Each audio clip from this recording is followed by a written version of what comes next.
Assalamualaikum warahmatullahi wabarakatuh. Semangat pagi, pagi, pagi, pagi. Alhamdulillah kita bersyukur pada Allah Subhanahu wa taala yang telah memberikan nikmat kesehatan, keimanan, serta kekuatan untuk menjalani hidup yang lebih bermakna dan semoga berkah. Dan semoga Tuhan memberikan kita kesejahteraan karena negara belum siap memberikan kesejahteraan bagi rakyat-rakyatnya. Mengapa hal itu demikian? Sedangkan negara kita kaya, negara kita mempunyai banyak SDM, dan begitu pun sumber daya alam yang mencukupi. Sebenarnya seperti ini. Ya, hanya contoh di kampung saya kebetulan tinggal di desa yang mana di sana mayoritas petani dan ada juga nelayan pergi ke danau mengambil ikan, bahkan membuat kolam di sana. Artinya, di tempat saya, masyarakat bisa hidup dengan alamnya. Kalau dia butuh makan, dia bertani. Kalau dia butuh lauk pauk, dia tinggal ke danau. Kalau kita butuh buah-buahan, sayur-sayuran, kita tinggal menanam. Karena apa? Alam kita memberikan itu kepada kita. Nah, itu baru di tempat saya. Bagaimana itu terjadi bayangkan di tempat Makassar, Papua, Jawa, Sumatera, dan lainnya. Di seluruh Indonesia pasti mempunyai SDA dan SDM yang berbeda-beda, dan itu adalah potensi untuk memajukan negara kita. Mengapa itu tidak bisa menjadi kemajuan? Bukan karena SDA-SDM-nya, bukan. Melainkan karena ada faktor pengelolaan yang tidak baik dan tidak bijak disebabkan oleh orang yang melakukan tindak pengayaan dirinya sendiri dengan melakukan dalam tanda kutip korupsi atau yang kita kenal koruptor. Nah, maka dari itu saya akan mempresentasikan tentang koruptor, tentang korupsi, dampak korupsi, dan nilai-nilai integritas. Oke? Sebelumnya mari kita buka slide saya.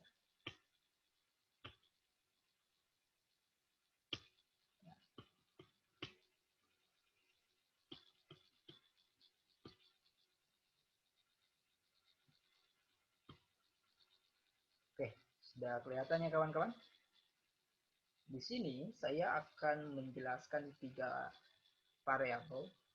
Pertama, kita berpikir kritis tentang korupsi, yang dimana di dalamnya ada pengertian penyebab terjadi korupsi, tindak pidana korupsi. Terus yang kedua, kita akan membahas dampak dan biaya sosial korupsi, yang di dalamnya ada dampak korupsi dalam berbagai sektor dan biaya sosial korupsi. Dan yang ketiga, kita akan membahas integritas dan konflik kepentingan, yang di dalamnya ada integritas dan konflik kepentingan. Untuk menghemat waktu, mari kita bahas yang pertama. Nah, korupsi secara pengertian, dia berasal di bahasa Latin yang corruptio, kata kerjanya corrupere, yang artinya busuk, rusak, menggoyahkan, memutar balik, atau menyogok. Dan definisi menurut Transparency International adalah perilaku pejabat publik, politikus, pegawai negeri yang secara tidak wajar dengan legal memperkaya diri atau memperkaya mereka yang dekat dengan kekuasaan dengan cara menyalahgunakan kekuasaan publik yang dipercayakan kepada mereka. Di sini teman-teman, kata korupsi bukan salah, melainkan busuk. Logikanya ini, kata salah masih bisa ditolerir, artinya diperbaiki. Dan kata busuk ini benar-benar real, harus diberantas sampai ke akar-akarnya. Mengapa korupsi dikatain busuk? Dan mengapa ini benar-benar busuk? Karena dia mengambil uang negara dan bahkan dia akan merusak perekonomian negara yang akan kita bahas di biaya secara korupsi dan dampaknya nanti ya. Nah, selanjutnya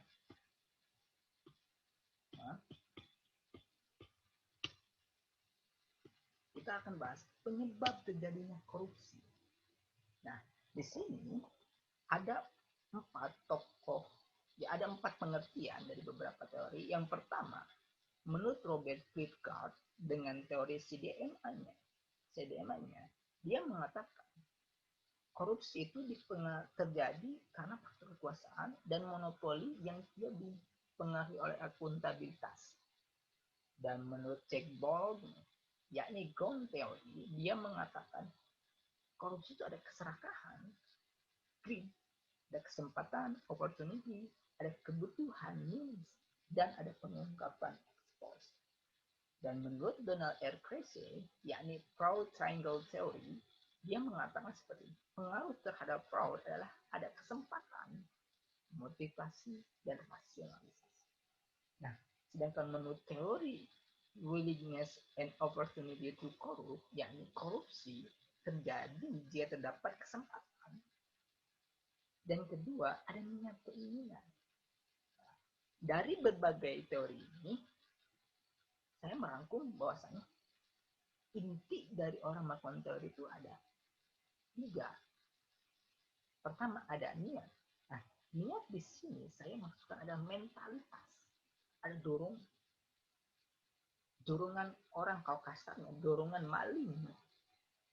Dorongan ini ketika ada dalam diri manusia, ada 2 kemungkinan, dia akan terlaksana atau tidak terlaksana, tergantung apa? Kesempatan. Nah, kesempatan ini adalah lapangan, bisa masuk sistem, bisa masuk mekanisme organisasi.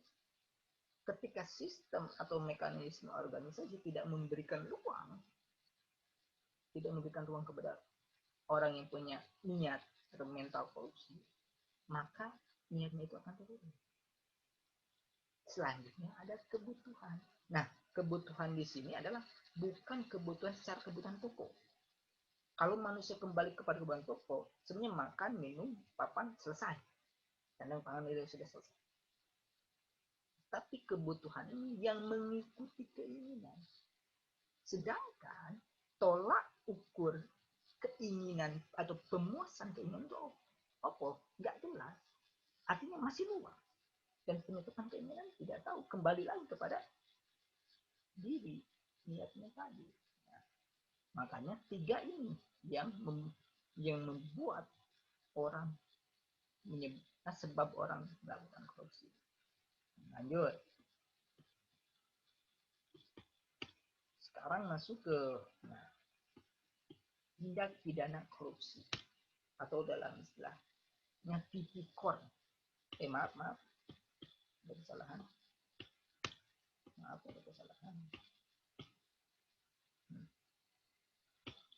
Undang-undang tidak pidana korupsi atau yang disebut tipikor menurut hukum Indonesia sesuai dengan pasal 30 dalam Undang-Undang Nomor 31 Tahun 1999 Jinsto yang dijintokan ke Undang-Undang Nomor 20 Tahun 2001 yang disebut Undang-Undang Tindak Pidana Korupsi Tipikor yang mulanya 30 delik dirangkum atau diklasifikasi lagi menjadi 7 jenis, yakni kerugian uang negara. Nah, ini yang dimaksud tipikor atau tindak pidana korupsi adalah kerugian uang negara, penyuapan, pemerasan, penggelapan dalam jabatan, kecurangan, benturan kepentingan dalam pengadaan barang jasa serta gratifikasi. Nah, apa sih? Kan udah tahu kita kerugian negara ya, keuangan negara tahu lah. Apa sih penyuapan? Apa sih pemerasan? Apa sih gratifikasi? Apa sih uang belikin kan? Sering bertanya karena di sini ada istilah hampir sama. Nah, mari kita bahas. Nah, pengertian gratifikasi menurut pasal 12B ayat 1 Undang-Undang Nomor 31 Tahun 19 Junto Nomor 20 Tahun 2001 bahwa yang dimaksud gratifikasi adalah pemberian secara luas. Bisa apapun. Terus secara ekonomi, Nah, terus tolak ukur jadi gratifikasi itu gimana? Pemberian yang ada maksud, walaupun maksud itu tidak diungkapkan. Contoh kayak ginilah bahasa kasarnya. Tidak ada makan siang gratis. Tidak ada pemberian gratis kalau tidak ada maksud tertentu. Dan artinya di sini juga melihat status. Contoh misalkan saya memberi kepada dinas. Bukan memberi cuma-cuma. Walaupun saya tidak mengatakan ada deal or no deal atau ada tidak mengatakan harus memesan, tidak. Tapi pemberian ini suatu hari nanti akan menjadi apa ya, indikasi dia untuk jasa, utang jasa. Nah, kedua, tolak ukurnya adalah uang. Ketika pemberian itu lebih dari 1 juta, nah itu adalah gratifikasi. Kalau pemberian itu kurang dari 1 juta, ya itu masih belum gratifikasi. Dan yang ketiga, ambil momen. Ya kalau momen, misalnya kalau momennya lebaran ada parcel, ya itu nggak apa-apa. Tapi kalau parcelnya tiba-tiba jebret mobil Avanza, itu lebih dari 1 juta, pasti ada indikasi ya. Artinya nih, kalau Anda ragu ini gratifikasi atau tidak, bisa lapor ke KPK. Itu. Terus selanjutnya adalah suap menyuap. Nah, kalau suap itu kayak gini. Misalkan kita kasih contoh. Saya korporat, jadi saya bisnis. Nah ini ada pemerintahan, mana DPR. Lalu saya bilang, ini Pak ada uang, katakanlah SPM, asalkan meneruskan jalan saya untuk mengambil lahan itu. Nah, ini terjadi suap menyuap. Artinya suap menyuap adalah pemberian dengan maksud tertentu untuk melancarkan si menyuap. Dan ingat, awal dari korupsi sebenarnya suap menyuap. Awal. Ketika terjadi suap menyuap, semua akan remes. Nah itu. Dan yang ketiga adalah pemerasan. Nah kalau pemerasan itu, ya kita ambil contoh lagi seperti di kampung, katakanlah desa. Ketika seorang masyarakat datang desa, dia ingin membuat KTP misal. Lalu si pegawai desa itu mengatakan, kalau pengen selesai, 10.000. Nah, dia memaksa itu. Kalau tidak, ya udah.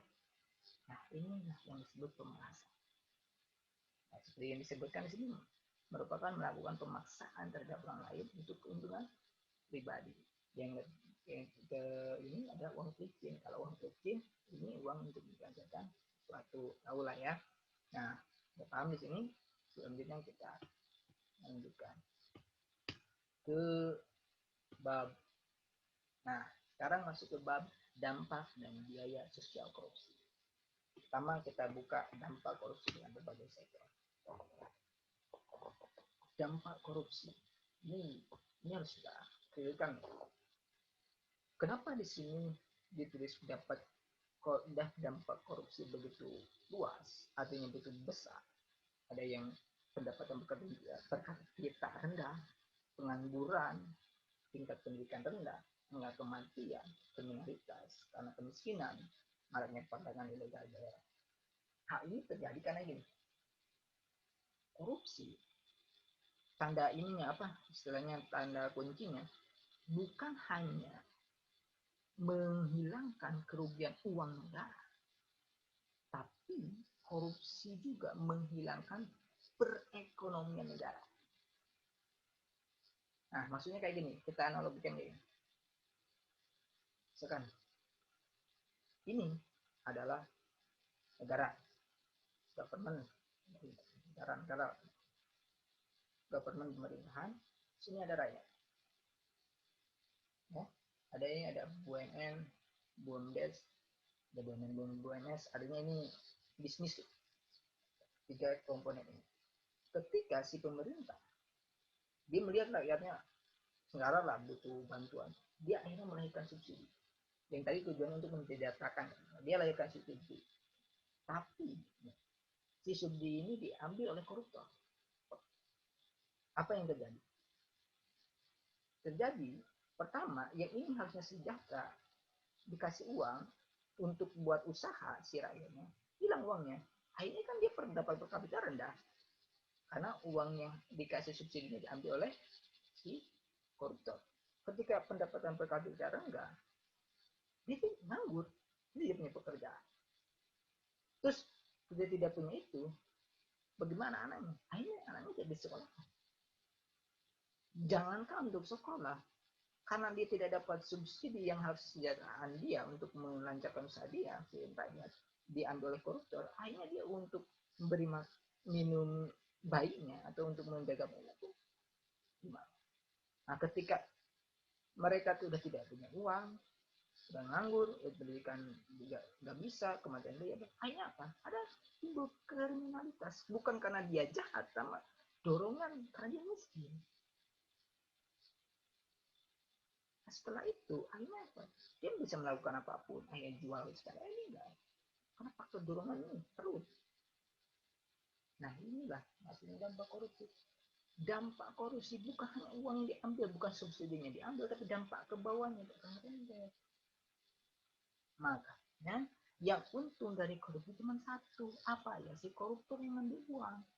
Sisanya ke bawah itu adalah rugi. Ini paham ya? Makanya disebut akan mengakibat ada pendapatan per kapita, akan ada pengangguran, akan ada tingkat pendidikan, akan ada angka kematian, akan ada kembali minoritas dan miskin, akan ada marahnya pada daerah. Karena apa? Ketika korupsi mengambil uang, maka ke bawahnya akan ada.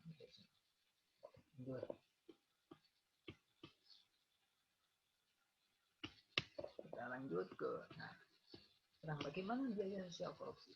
Nah, di sini untuk bagaimana ruginya tadi. Nah, masuk biaya sosial korupsi, dia meliputi ada dua. Ada yang biaya eksplisit, ada yang biaya implisit.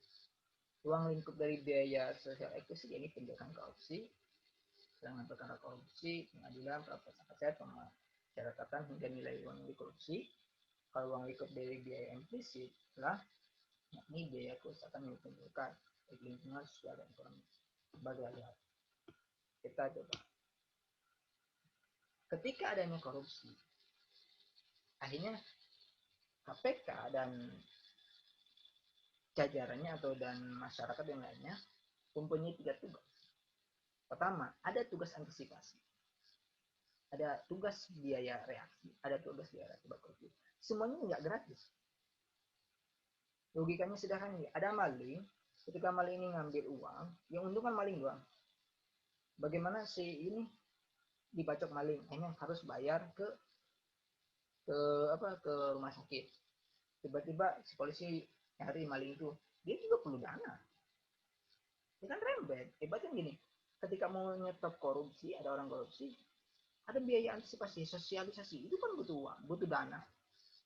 Terus ada orang korupsi dapat cara nangkepnya, itu biar reaksi.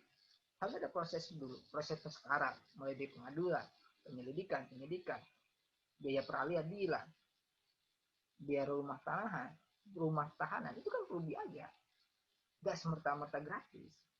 Terus biaya akibat korupsi dengan uang yang dia curi berapa? Coba itu bayangkan ruginya. Kita biaya antisipasi rugi, biaya reaksi rugi, dan biaya akibat reaksi. Jadi bukan hanya satu titik, ternyata ada beberapa titik yang itu sangat rugi korupsi. Nah, selanjutnya, sebagaimana dengan biaya implisit? Biaya implisit kayak gini. Kita coba bahas sejarah. Kalau biaya implisit adalah tetap tanda kuncinya bukan nilai uang saja yang gitu.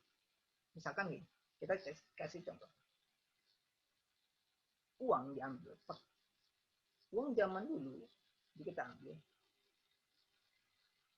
Kita bayar, bagaimana bunganya?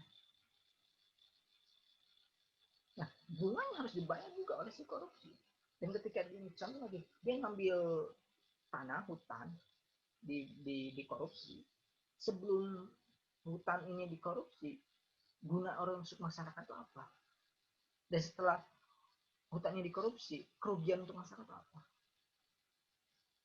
Nah ini imbas semua, jadi jangan semata-mata korupsi itu ngambil uangnya saja, tapi ada dampak, apalagi dengan sektor keamanan. Makanya biaya sosial korupsi dari biaya implisit ini harus dihitung, baik itu biaya sosialnya, ekonominya. Karena korupsi itu bukan hanya mengambil uang sekali lagi, dia memutus perekonomian, jalannya produktivitas. Makanya disebut extraordinary crime is corruption. Maka dari itu, ini harusnya menjadi tolak ukur bahwa korupsi tidak membuat jerah itu bukan hanya harus dihukum mati, tapi dia harus mengganti semuanya itu. Dan yang kedua, korupsi tidak hanya selesai di 2 tahun atau 3 tahun penjara, dia harus benar-benar dijeratkan. Karena efek negatifnya benar-benar jerat. Oke, lanjut. Nah, sekarang kita masuk ke integritas. Tadi kan udah disebutkan bahwasannya orang penyebab orang korupsi kan namanya tuh mentalitas, ada kesempatan, sama ada need. Nah, artinya kita kembali kepada diri. Pertama, bagaimana diri untuk membentengi dari korupsi itu, kita harus melakukan yang berintegritas. Apa sih integritas itu? Nah, integritas adalah bertindak secara konsisten antara apa yang dikatakan dengan apa yang kita lakukan, sesuai dengan nilai-nilai yang berlaku. Jadi itu harus sesuai nilai integritas, bukannya knowledge, tapi udah masuk ke hati. Makanya di sini ada beberapa nilai, harus jujur, peduli, mandiri, disiplin, tanggung jawab, berikhlas, sederhana, berani, dan adil. 9 elemen ini harus masuk ke dalam diri seseorang, dan itu harus menjadi integritas. Ketika itu ada, maka dia akan jauh dari korupsi dan akan bebas korupsi. Lanjut. Nah, sekarang konflik kepentingan. Jadi konflik kepentingan adalah situasi di mana seorang penyelenggara negara yang mendapatkan kekuasaan dan kewenangan berdasarkan peraturan perundang-undangan, dia memiliki atau diduga memiliki kepentingan pribadi atas setiap penggunaan wewenang yang dimilikinya, sehingga dapat mempengaruhi kualitas dan kinerja yang seharusnya. Tahulah, antara gini kepentingan antara kepentingan diri ini dan umum, dia lebih mementingkan kepentingan diri. Nah, itu aja tanda kuncinya. Dia lebih mementingkan kepentingan diri daripada kepentingan masyarakat. Nah, apa sih penyebab konflik kepentingan? Pasti satu. Dia pasti satu. Pasti yang pertama ada satu. Yang pertama adalah, bukan ada satu ya, yang pertama adalah hubungan afiliasi. Kekerabatan. Baik itu saudara atau kekerabatan karena pertemanan. Contoh misalkan saya seorang gubernur, saya mengajak adik saya ke pemerintahan tanpa dia mempunyai klasifikasi dan tes sesuai dengan yang seharusnya. Dia akan mengkabarkan aja. Nah ini akan indikasi dan ini akan menjadi korupsi. Yang kedua, kepemilikan aset. Misalkan saya jadi gubernur, saya ini melanjutkan aset-aset lain. Nah, yang ketiga, kelemahan sistem organisasi ini empat. Maksudnya, ketika sistem organisasi ini tidak transparan, maka potensi tadi dia sebutkan ke korupsi akan kuat. Karena sebab tadi kan disebutkan korupsi kan salah satunya adalah ada peluang. Di sini peluang ketika sistem organisasi itu lemah. Dan ingat, salah satu sistem organisasi lemah adalah ketika tidak ada transparan, terutama di kampung-kampung. Saya akui itu sangat jelas, tidak transparan. Karena faktor memang kita jauh dari teknologi. Nah, yang kedua, ada gratifikasi. Tahu kan tadi yang disebutkan ada pemberian hadiah, walaupun nggak disebutkan dengan maksud, tapi ada jasa di sana. Terus yang ketiga, rangkap. Yang kelima ada rangkap jabatan. Nah, ini kita sering lihat. Yang keenam, kepentingan pribadi. Nah, yang kayak tadi. Nah, terus ketika semua itu ada, bagaimana mengolah kepentingan, mengolah konflik kepentingan supaya tidak terjadi loh. Nah, ada 5. Pertama, membangun value dan etika kerja korporasi. Artinya di tempat kerja di manapun harus ada kode etik. Harus ada kode etik. Yang kedua, harus membangun komunikasi dengan pendidikan dan pilihan. Ketika kode etik itu ada, kita harus digodok. Harus orang harus tahu bagaimana hati-hati dengan konflik kepentingan, hati-hati dengan dan kepada pemilu atau orang yang bersangkutan pendidikan. Harus ada sinergis itu. Ketiga, mengembangkan keterbukaan dan teknologi. Nah ini, teknologi harus dicanggih apalagi dengan globalisasi ini. Yang keempat, penegakan hukum, internal kontrol. Nah, di dalam pun harus dikuatkan. Percuma ada apa? Ada aturan, tapi tidak dikontrol, tidak diawasi dengan. Terus yang kelima, lapis pengendalian konflik kepentingan. Harus ada tools mengendalikan konflik kepentingan. Nah, selanjutnya adalah sekian dan terima kasih.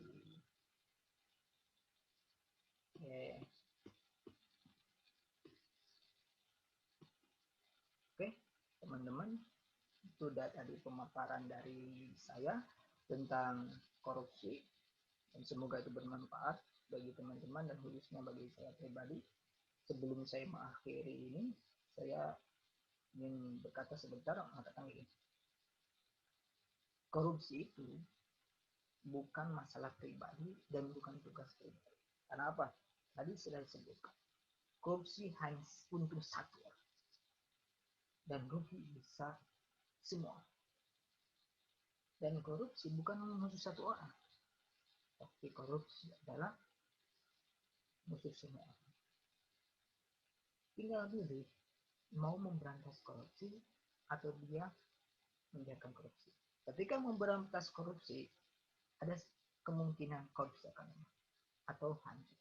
Dan ketika mau berhenti membiarkan korupsi, tidak ada kemungkinan negara ini akan bebas dari korupsi. Sekian dari saya.